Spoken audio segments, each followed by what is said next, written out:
Hello, welcome to another video. Thank you so much for joining me. We're starting out with a pencil sketch that I will quickly erase. I like to make sure that I have the pencil sketch beneath what I draw. Once you erased it, it's enough for you to see it, but when you draw over it, you can't see the pencil outline beneath it. It's pretty invisible. So August's theme is waffles because apparently there is a National Waffle Day in August. I feel like we're getting pretty close to the useless holidays territory when we get to giving waffles a national holiday, but hey, it's fun and it made for a very cute and very easy spread. If you are into bullet journaling but have felt like it wasn't very accessible to you or it'd be too difficult, I highly encourage you to make this spread. It is literally just circles and lines, except for the strawberries. They're like little misshapen hearts, but it's super easy. It's nice to have a pretty spread like this. So one thing that I want to explain before we start coloring, the style of coloring that I chose for this month was this rough, like scribble kind of coloring where there's an outline underneath, usually in black, and then you have the actual color kind of scribbled over, and it's more of like giving you the impression of the color rather than actually coloring it in, within the lines, because honey, if y'all think I can color within the lines, you got way too much faith in me. So I kind of struggled a little bit on how to do it so that it didn't look bad. I feel like I gave it the good old college try, as one would say, and as the spread continued, I definitely got better at it and got it to a place where I liked it more. But I love how messy and interpretive it looks.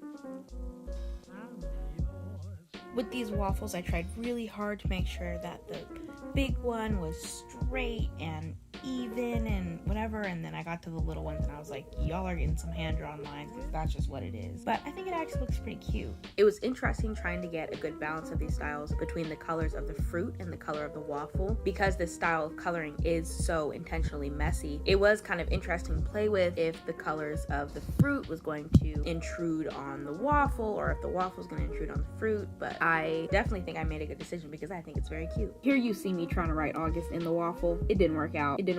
No, go ahead and erase that. That's what I said. It just didn't look cute. Honestly, part of me regrets not doing any fruit on the main waffle because I think the little waffles with their little fruit are so cute. I just really like it. And I also used a darker brown marker to make impressions of like where the waffle would have cooked longer, so it's darker there, and I thought that looked so cute. So now we have the outline of the waffle letters. This took me some time to figure out to try and get them to even resemble the letters I was trying to get them to. Now I'm filling in the letters for August, the word August, at the top of the calendar. I spent so long trying to figure out how to make that damn S, and it looks like a duck. But my whole idea was that they were going to be circles and that they would be little waffles themselves, but cut into letters. So if anyone actually makes August waffles like this, please send it to me because that would be absolutely amazing and I would love to see it. Now I'm outlining the calendar. I loved adding the little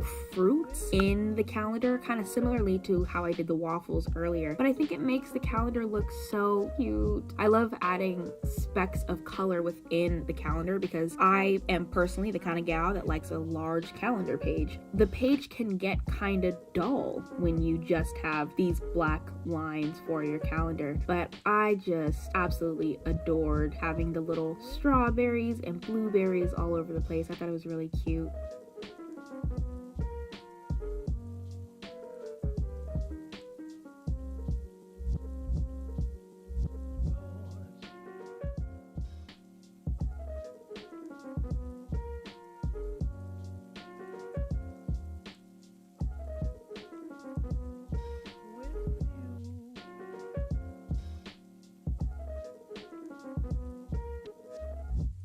I wrote the days of the week in brown to kind of make up for all of the black that was on the page. I definitely like the way the brown looks better, but I do think that black was the right choice to go for with the lines on the calendar. Oh, and also here I'm going back and adding the little seeds that go on the outside of a strawberry because I totally forgot. I was looking at them and I was like, they look a little, ugh. But then I added the seeds and I was like, now they actually look like strawberries. So now that I've gotten most of my outline done, I'm erasing all of the pencil markings that are still visible, and now I'm finally putting the little waffle pock marks on the letters, which I think is absolutely adorable. I tried at first to adhere to the little lines, but then I just didn't think it was tight enough, so I ended up making the lines just kind of randomly a little bit. And now we are about to come to a bit of a technical difficulty.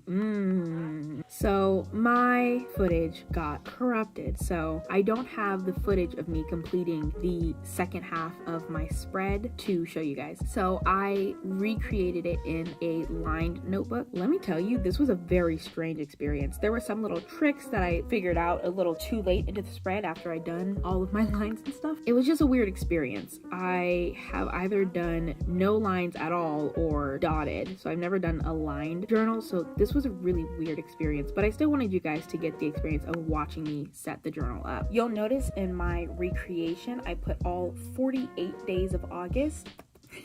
I completely measured the boxes incorrectly and I had way too many columns. So I had 48 days of August and I realized that about halfway through and I just went with it because it's going to feel like 48 days. Every day feels like 48 days. It feels like I've been in quarantine for 16 years.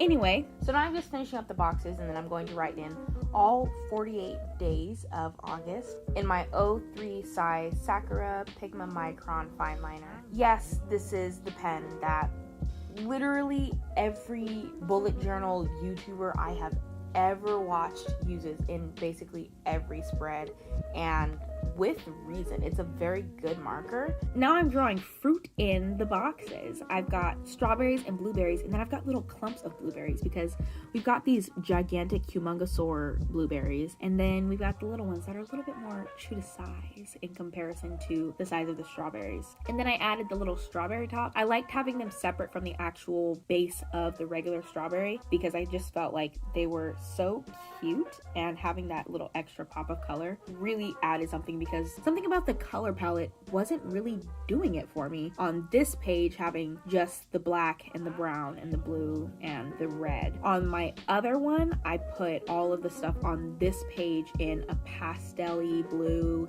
and a light pink, which I absolutely regret actually.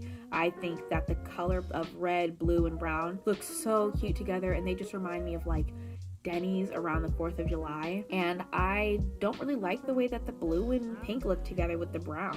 I mean, it looks fine, but in comparison, I prefer the color palette of the first half of the spread. So that's up to you. There is the trade-off that it is a little harder to see anything you write over the red and blue in comparison to the lighter colors, which is why I did that in the first place. So it depends on how difficult you feel it's going to be to see whatever you're writing over it and how much that's going to bother you. Now I'm adding in the lines for my wake up time tracker. It took me this long to put together 2 and 2 that if I'm drawing lines, I can literally just use the lines in the lined notebook. But as I said, I've never done a spread in a lined notebook before, so there was clearly a bit of a learning curve, me trying to use it the same way that I would use a blank or dotted notebook.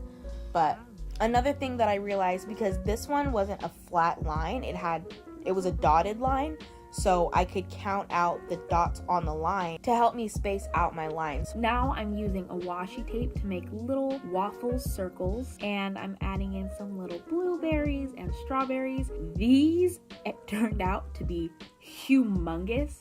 I was like, wow, I really should have made these. I mean, just a little smaller. What happened? They guzzled some Skelegro is what happened here. So here, I just kind of played around with the placement. I thought it was really cute, even though it's humongous, having the blueberry and then the little X at the top for where you would pull it off of the vine. I think it looked really cute. As I've said a million times, I know I keep calling literally everything cute. I like this spread. I thought it was cute. I think The avocados are still my favorite spread, but this one, it deserves some love. So now I'm filling it in with the same messy scrawl and then adding on the strawberry seeds.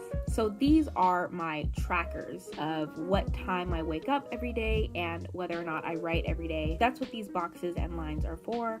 On the right side, I needed to make my photo spread, which is pictures of all of my favorite meals that I ate in the month. And in my actual journal, I put a lot of time into coordinating these lines, and it looks much more similar to what I did in my last bullet journal. But honey, after having to recreate this again, spending all that time again, I did not care. I was like, I'm doing these scribbly little boxes, and they actually don't look that bad, but that's just what it was, honey. So we're coming to an end for my spread for this month. I wrote waffles or pancakes on the bottom of my calendar. What do you prefer? And in the comments, tell me what you think my preference is. Waffles versus pancakes conversations be getting heated, so let's fight in the comments.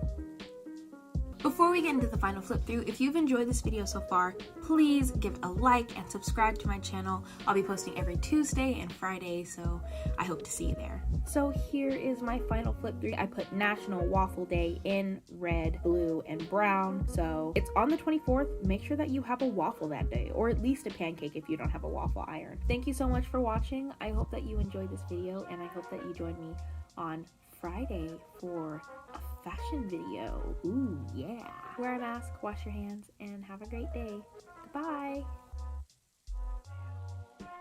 I spent so long trying to figure out how to make that damn S, and it looks like a duck.